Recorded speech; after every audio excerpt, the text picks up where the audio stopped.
আপনি যে পদক্ষেপ নিয়েছেন বা পদক্ষেপগুলো নিচ্ছেন, তাহলে আপনার লাইফের পজিটিভিটি অটোমেটিক্যালি বাড়বে। আমি বহু ক্ষেত্রে দেখলাম মকর রাশির জাতক জাতিকা তারা অপাত্রে বিশ্বাস করে।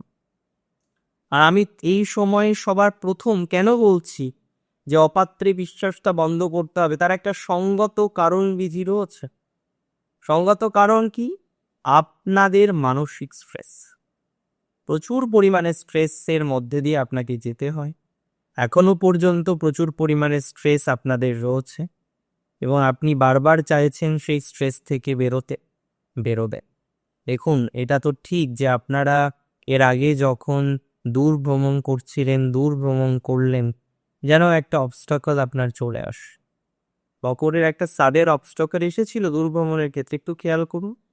হ্যাঁ, আপনি চেয়েছেন যে সেই অবস্টাকলটা মিনিমাইজ হোক, কিছুটা হয়েছে, এটাকে অস্বীকার করব না যে কিছুই হয়নি, কোনো অবস্টাকল মিনিমাইজ হয়নি। উপরন্তু কিছুটা অবস্টাকল আপনার মিনিমাইজ হয়েছে, তবে তারপরেও আপনি ভালো নেই। আবার মকরের আমরা দেখলাম হওয়া কাজগুলো হলো না,